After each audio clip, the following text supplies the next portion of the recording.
আসসালামু আলাইকুম প্রিয় দর্শক, আশা করি সবাই ভালো আছেন। আজকে এমন একটি দুঃখজনক একটি ঘটনা নিয়ে আপনাদের সামনে উপস্থিত হলাম, যেন প্রবাসীদের উপরে এরকমভাবে নির্মম অত্যাচার, এটা আসলে সহ্য করার মতন না।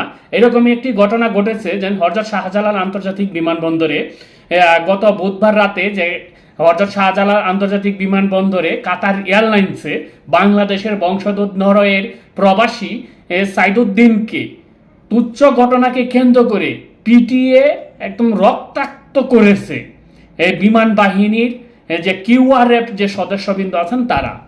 আসলে সেই ঘটনাটাকে তীব্র নিন্দা জানাচ্ছি এবং এর প্রতিবাদ জানাচ্ছি। এই ঘটনার সাথে যারা জড়িত আছেন, যারা এরকম ঘটনা ঘটাইছেন, তাদেরকে অবশ্যই আইনের আওতায় এনে একটা দৃষ্টান্তমূলক শাস্তির দাবি জানাচ্ছি। আমরা সকল প্রবাসীরা এখন এবং যে যেখান থেকেই দেখছেন, সকল প্রবাসীরা অবশ্যই ভিডিওটা শেয়ার করেন এবং আপনাদের নিজের স্থান থেকে এরকম একটা প্রতিবাদ গড়ে তুলুন। যেন আসলে ঘটনাটা কি করছি, ইমিগ্রেশন শেষ করে যখন বাহিরে আসতেছিল, তখন বাহিরে আসার পথে কয়েকজন যাত্রীর সাথে তর্ক বিতর্কে জড়াইছেন এই সাইদুদ্দিন নরওয়ের প্রবাসী। তখন তর্ক বিতর্কের এক পর্যায়ে যেন সেখানে যেন আইন শৃঙ্খলা বাহিনীরা ছিল, বিমান বাহিনী, তারাও এই তর্ক বিতর্কে জড়িয়ে গিয়ে দেখা গেছে এক পর্যায়ে এই সাইদুদ্দিনকে এমনি এই তুচ্ছ ঘটনাগুলোকে কেন্দ্র করিয়া একদম পুরা দমে ফিডাইয়া এরকম একদম রক্তাক্ত অবস্থা করে লাইছে। এখানে একটা বিষয় হচ্ছে যেন আসলে যেন তারা যেন এই যে রক্তাক্ত যেন করছে, সেটা কি কোন আইনে ছিল? সে যদি অপরাধী হয়ে থাকে, মানলাম সে অপরাধ হতেই পারে, অপরাধ করছে, তার জন্য আইন আছে।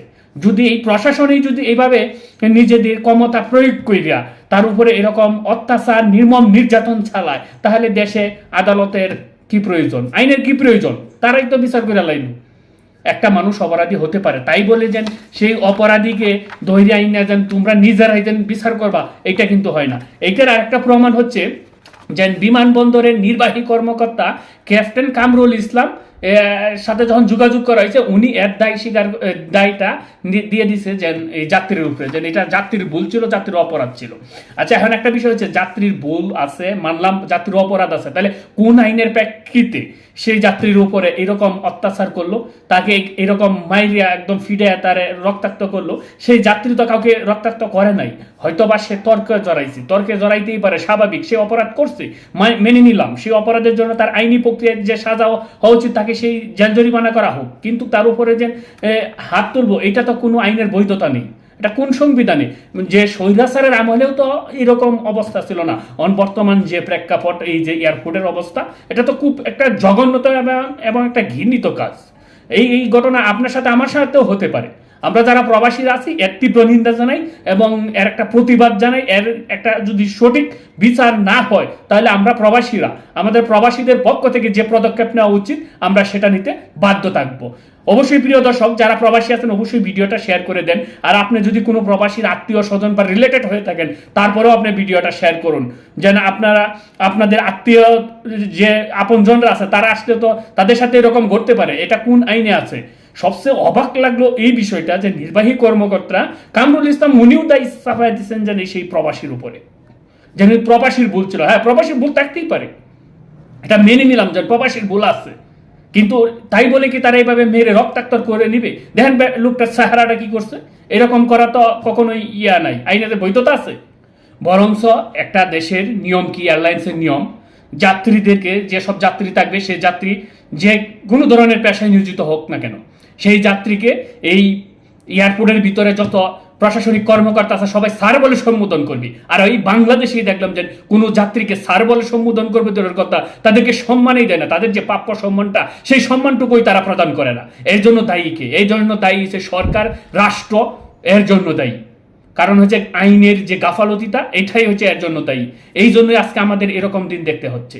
আমরা বিভিন্ন এয়ারলাইন্সে তো গেছি, আমরা দেখছি, বিভিন্ন এয়ারপোর্টে দেখছি, তাদের যে ব্যবহার, তাদের যে এইটার বাংলাদেশ এর আনাচে কানাচেও নাই। আসলে একটা প্রবাসী হয়েছে দেশের মেরুদণ্ড। সে নিজেদের আত্মীয় স্বজনদের মায়া ত্যাগ করে প্রবাসে পড়ে থেকে সে ইনকাম করে দেশে পাঠাচ্ছে, দেশের অর্থনৈতিক চাকা ঘোরাচ্ছে। সেই প্রবাসীদের উপরে এরকমভাবে জুলুম নির্যাতন চলবে, এটা তো কখনোই সহ্য করে নেওয়ার মতন না।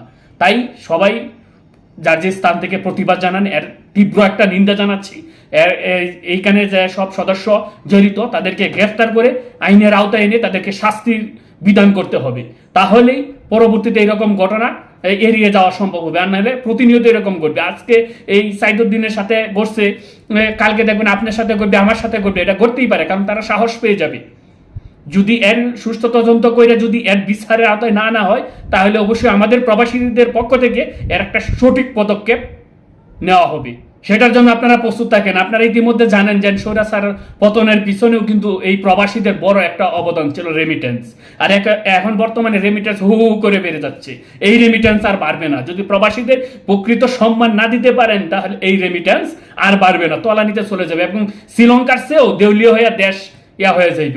আমরা চাই না, আমরা দেশকে ভালোবাসি, আমাদের নিজের মাতৃভূমিকে ভালোবাসি। মাতৃভূমির রক্ষা করার জন্য আমাদের জান দিতেও আমরা সর্বদাই প্রস্তুত। আমরা না, সকল দেশে সকল সর্বস্তরের জনগণ প্রস্তুত। আমরা দেশকে ভালোবাসি। তাই আপনারা এরকম কিছু করবেন না যার জন্য দেশের ক্ষতি হয়। প্রিয় দর্শক, যারা ভিডিওটা দেখতেছেন অবশ্যই ভিডিওটা সবার মাঝে শেয়ার করে দেবেন। সবাই ভালো থাকবেন, সুস্থ থাকবেন। ধন্যবাদ সবাইকে।